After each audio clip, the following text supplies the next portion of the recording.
this is Truck Driver Mike coming back at you from inside the truck. Got into a conversation earlier this week with management,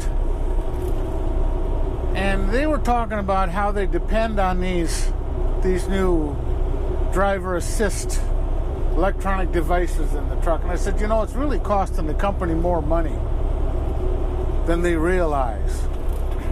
What it boils down to is, through the course of our conversation, we figured out that management, desk jockeys as I call them, these idiot desk jockeys sit up there and they read reports, or they hear some, engineering sales dude tell them, like those collision mitigation systems, how they will prevent accidents, or these lane deviation systems,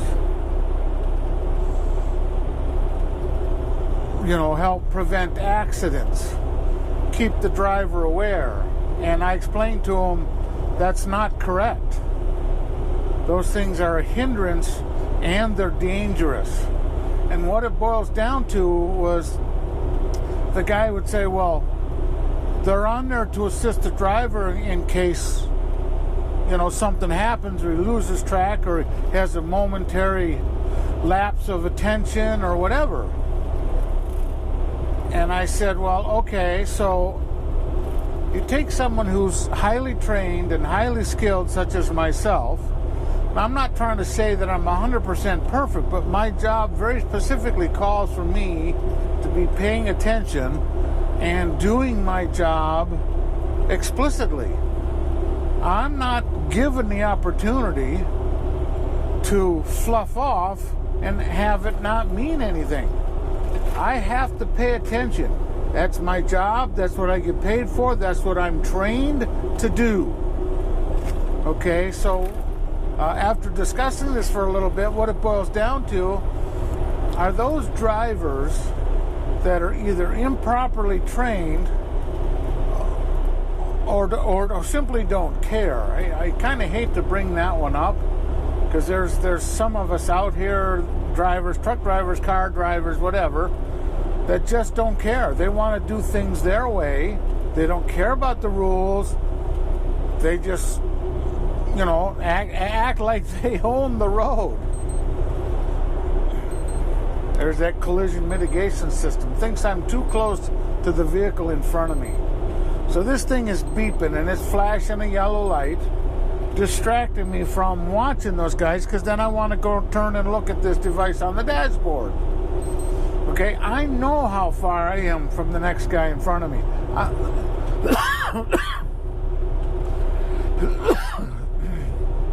Damn. I know how far I am away from the guy in front of me. I know if I can stop the truck in time or not. Right? That really is the criteria. Can I stop the truck without getting into an accident? That's the basic, most important criteria. The other part of that is, don't be so hard on the equipment. Back off a little. Give them some room. Let them be stupid out there. And according to one of the trucking companies I worked for, they insisted that it was my job to protect the rest of the motoring public. And I don't disagree with some of the basic premise, but I cannot be responsible for protecting the rest of the motoring public when they just blatantly go against the rules, and the laws that are designed to help protect all of us. If somebody gets, one of the most common examples is drunk driving. Someone goes out and gets drunk and gets behind the wheel. It's not my job. It's not my responsibility to protect him from damaging, other people's property, or killing somebody, or hurting somebody. If there's something I can do to keep him from smashing into me, I will do it. That's basically self-preservation. That has nothing to do with I'm trying to, that I'm trying to protect him from himself. The instructor that I was in class with that was trying to teach us this, protect the motoring public, he was trying to say that, well, look, these are people, their families, their mothers, their fathers, their sisters, their brothers, and if they get out here and they make a mistake or something, they still have families to go home to and that sort of stuff.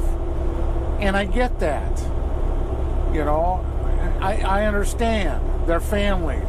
It's somebody's father or somebody's mother or sister or brother or aunt or uncle or grandparent. But if they're having that much difficulty that they can't maintain control of their vehicle within the rules and the laws that we're governed by, then they shouldn't be out here. Because they're jeopardizing more than just me. They're jeopardizing more than just the truck I'm in. They're jeopardizing the rest of the motoring public. And I don't want to be responsible for that. Protecting them and saving them and keeping them from killing themselves. I don't want to be that kind of responsible. I have a job that I'm responsible for, and I will live up to that, and I will do the best that I'm trained to do. And so far, I have an absolutely perfect driving record. In 2010, the CSA 2010 scoring system was put into effect. Since then, I have not scored a single point, against my license. No speeding, no accidents, no incidents, no crashes, nothing. An absolute perfect driving record. However, to get back to these electronic driver assist devices, management places more credence, they place more trust in those devices than they do in me, in my ability to do my job. This collision mitigation system, for example, it's set up, it's programmed to get the driver to operate within the perfect parameters of safety. Don't get any closer than 600 feet to the nearest vehicle. Don't gain on a vehicle. Don't change lanes abruptly. There's all these things they tell you you're not supposed to do. I happen to drive through Chicago, which is one of the biggest cities, most populated cities in the United States. I drive down here during the day. I drive at night, all hours, day and night. For me, it's mostly at night. So if you look outside, you'll see it's night, and that's the way I prefer it. There is less traffic, significantly less traffic. But I have been down here during the busiest rush hour parts of the day, where you're driving 6 and 7 miles an hour, and that's it, for a half hour, 45 minutes at a time. I've done that, and still, no accidents, no incidents, nothing. I've never even been pulled over. So I must be doing something right, and I base that all on my training. I've had really good training. I really am conscientious about the job I do. I do not want these driver assist devices because they try to preempt human interaction. This lane deviation thing, for example, which is actually on now, I will turn it off. It beeps and it flashes a light on the dashboard. If it thinks I'm deviating from my lane, because my eyesight is still good, I do not wear glasses or contacts, and I'm watching the road, I can see if I'm deviating from my lane or not. Now, yes, I will deviate from the lane now and again. If I'm running through smack downtown Chicago, and there's traffic everywhere, and we're doing 45 miles an hour, I got two hands on the wheel, I got solid control, I'm watching where I'm going, it's not quite white knuckling it, but it's high intensity concentration. I do not vary from my lane because downtown Chicago, we don't have any spare room to maneuver a truck around on the highway. You get outside the city, 20, 30 miles, when the lanes are an extra foot wider, and there's nobody around, there's nobody around me. So if I were to wander up against the white line, no big deal. I'm not so wrapped up and so intense that, I'm going to drive myself buggy trying to, keep the truck exactly in the middle of the lane to keep that lane sensor from beeping and buzzing at me. I don't need that distraction. I know how to judge the vehicle. My training allows me to do that. Hell, every 12-year-old boy who's ever played baseball knows how to judge. I mean, when the ball gets hit into the outfield and the left fielder is running and he sticks his glove out to catch that ball, they refer to that as hand-eye coordination, motor skills, basic human motor skills. That's what we do when we're driving. We got a hold of the steering wheel, we're sitting here, we're seatbelted in. We make sure the vehicle is in the appropriate lane and maintain that control. It's the same skill that the boys use when they're playing baseball or they're running down the field to play soccer and they got to kick the ball to their teammate or kick it into the goal. Same skill set. So why management thinks that drivers in general, especially professional drivers, highly trained, highly skilled professional drivers such as myself, need this driver assist stuff is beyond me. But what really flabbergasts me is they take and believe those driver assist systems are better at their job than I am at mine. And that is absolutely wrong to believe that. And that's where we got to the point of where it's costing these trucking companies money. They're spending money on these devices to have them in the truck. Okay? They're spending money on driver training. I don't necessarily have a problem with ongoing driver training, but the training they give us is like Truck Driver 101. When you change lanes, for example, they'll say something like, when you change lanes, put your turn signal on 3 flashes early. Every single good truck driver I know does that automatically. That's part of their training. That's part of their habits in driving. They don't need to be reminded 3 times a year through watching a 10-minute video that we need to put our turn signals on just a little bit early to let the rest of the motoring public know that we intend to change lanes or make a turn. That's not something I need to be reminded of. That would be like going to the president of the company and saying, hey, when you go to write a letter, you need to grab a hold of the pen and don't forget to push the button at the top of the pen so that the ink cartridge comes out so you can actually write the letter.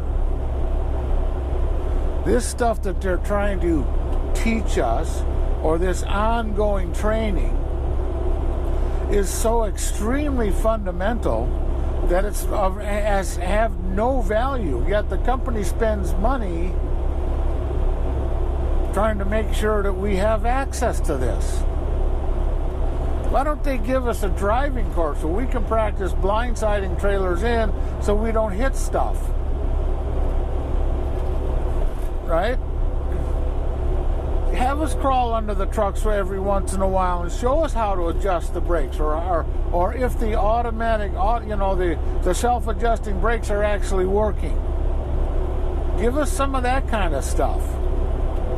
So we get pulled into a scale and the weighmaster says your brakes are out of adjustment.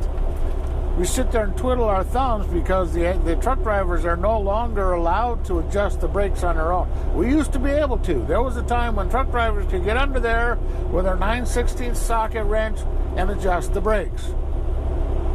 No longer. Now you have to be certified. Okay, not a problem.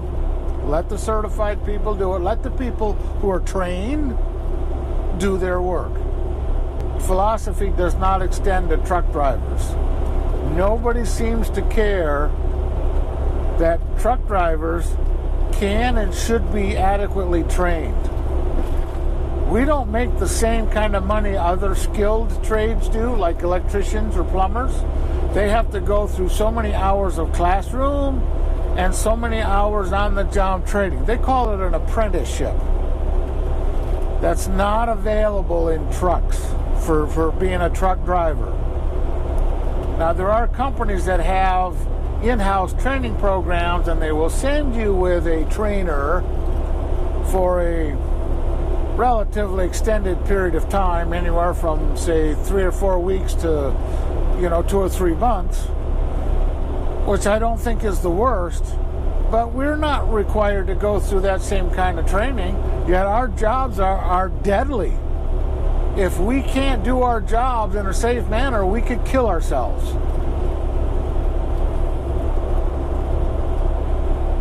But instead of doing better training that way, instead of insisting that we go through training, or even when they hire us. When I got hired into this company, they sent a trainer with me. They sent him on we did a 10-hour run. So he was with me for 10 hours. And he watched me. So that's actually pretty good. Drove all the way down from Wisconsin into Chicago, out and about, actually made a delivery. So the company got a free delivery out of me. Okay? But he got to watch me in action. On the job, in action. I claimed to be experienced. We did a little road trip around the yard. He saw that I was comfortable and I knew things about the truck already. Down the road we go, and he watched and took notes, which is a good thing, right? If there was something I was deficient in, they should have offered some form of training or some form of practice. Here's something that you're deficient in. Let's practice that we get, that truck drivers in general get. Once we have our CDL license, the only practice we get is on the job. If we don't know how to back a truck into a dock, or there's a tight spot and we've not done that very much, we're lacking that skill, the only way to practice it is out there where we can damage somebody else's equipment. I got a truck driver here wandering all over the road. Into my lane, into the other lane. Maybe I should move over and give him some room. So I got to watch him, a little extra careful, so I don't want him hitting me. Even though it's his mistake, I would get tagged with CSA points, which I don't want. I don't have any, I've never gotten any, and I want to keep it that way. I should be rewarded for having such a good driving record, but my reward for that is, let's put these driver assist electronic devices on the truck to take over driving for me. They're faulty, they're less than perfect. In fact, they're not terribly perfect to begin with. This braking, this collision mitigation system has had several erroneous readings and has caused the brakes to go on when there's no other vehicle near me. Okay? This particular collision mitigation system, this braking system, it really does two things.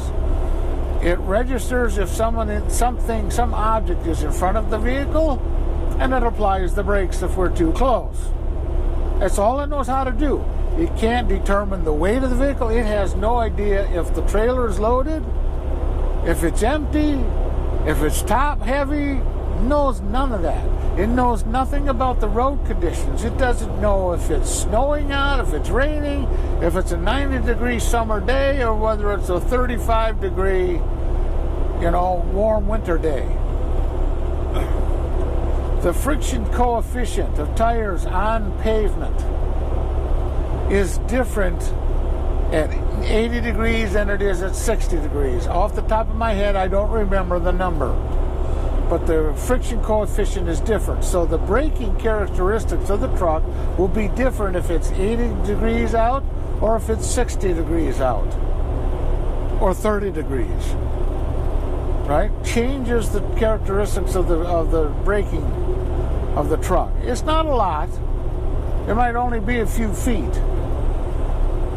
But as a trained human, I can take all of those factors into account.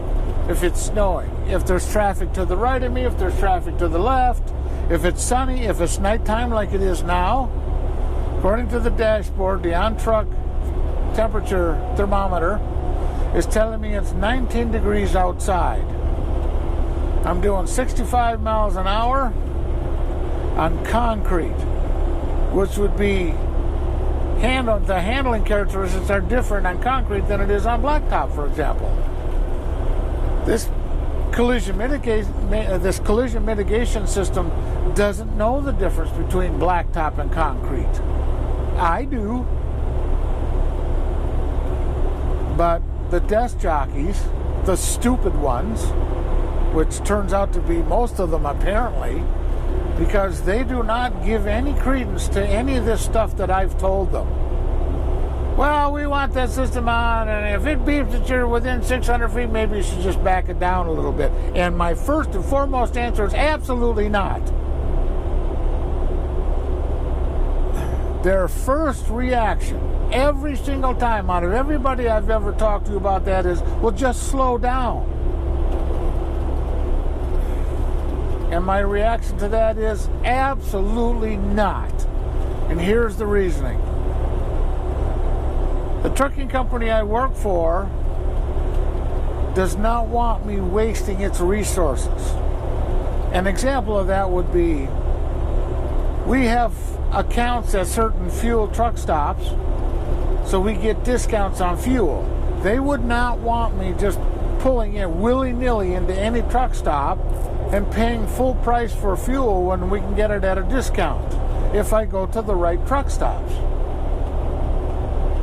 Or even more preferred is to fuel at the home terminal, which I do 99.9% of the time. Fuel at the home terminal. That's their best rate of fuel they can get. Okay? They do not want me driving down the road to the local truck stop and paying full price. That's a waste of their resources. They don't want me doing that.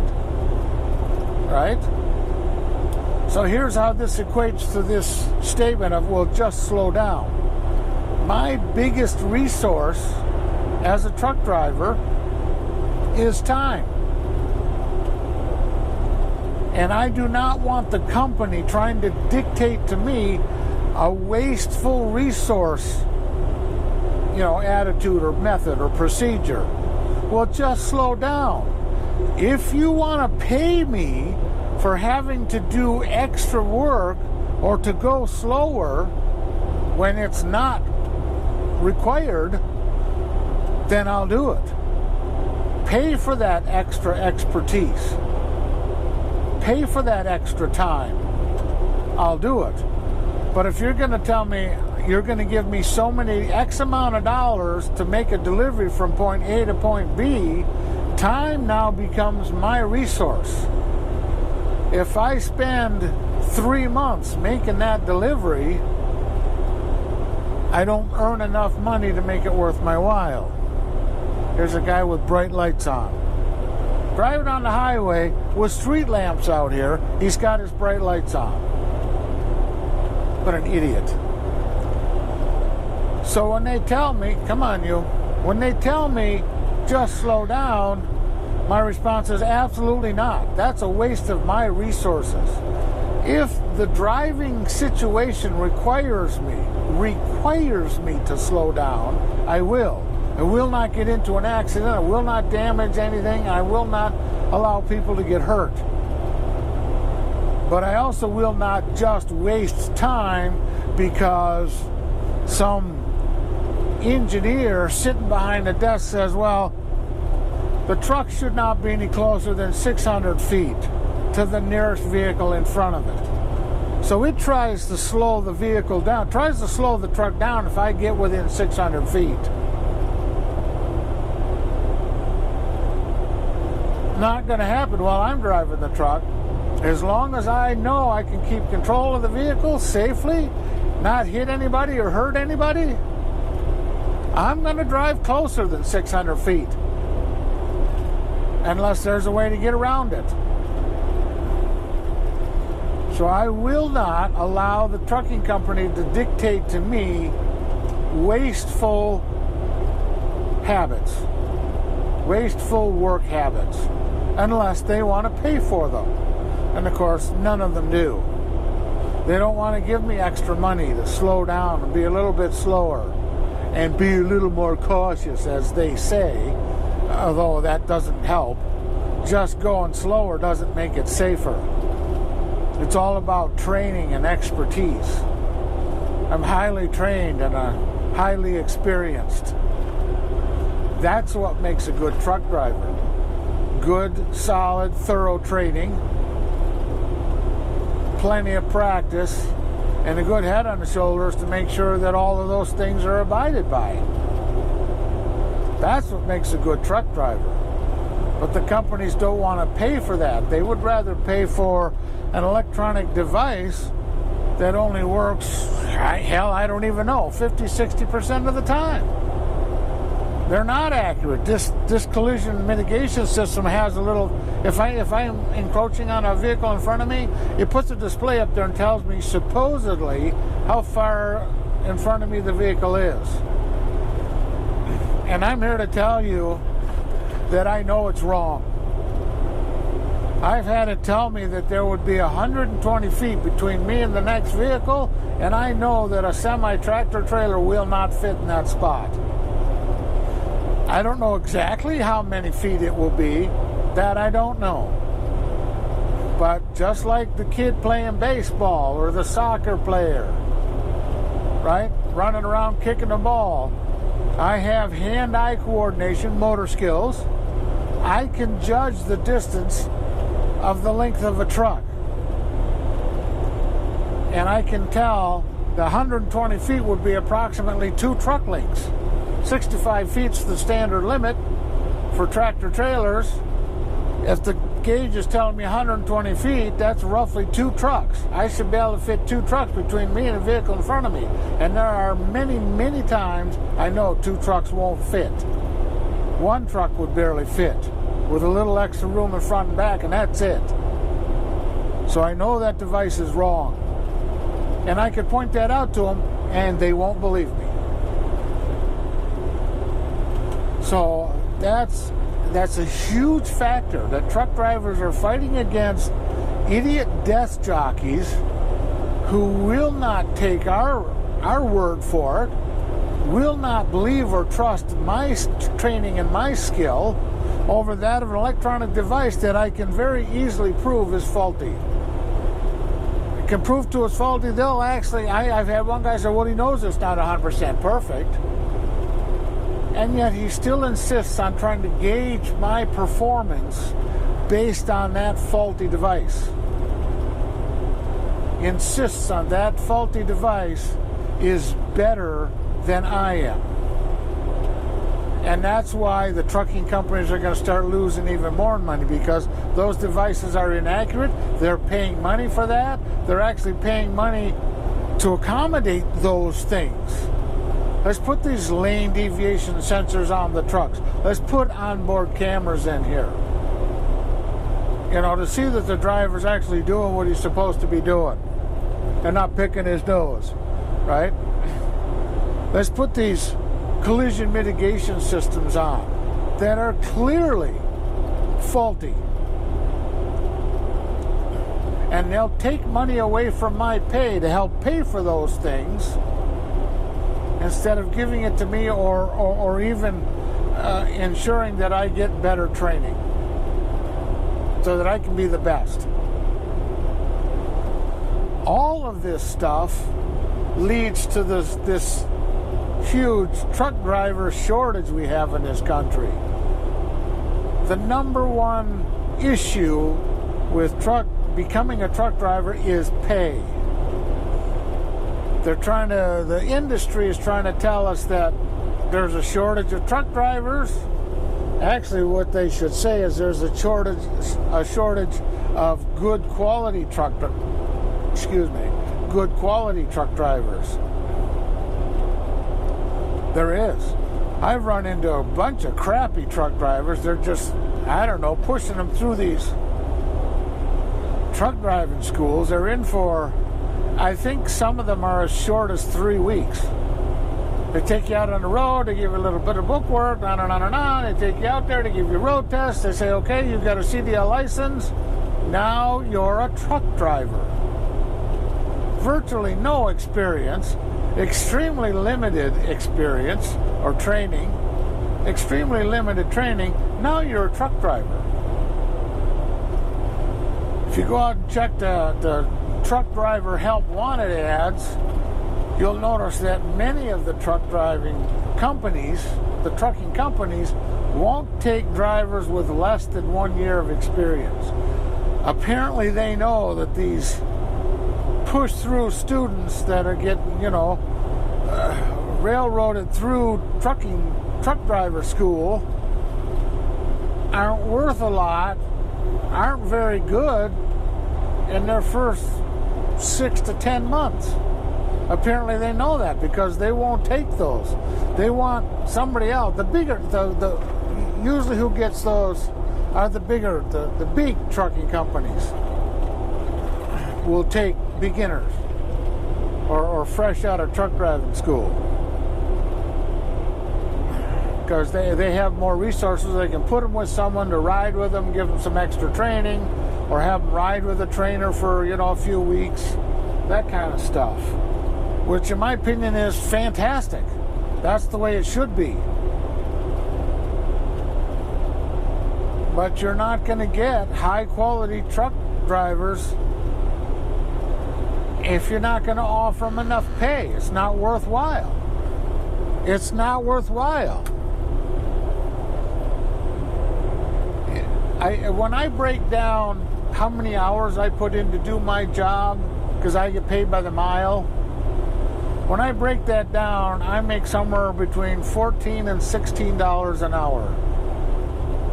Now, some people say, well, that's not a bad wage, and I'm here to tell you, for the responsibility and the liability that we have, that is horrible pay.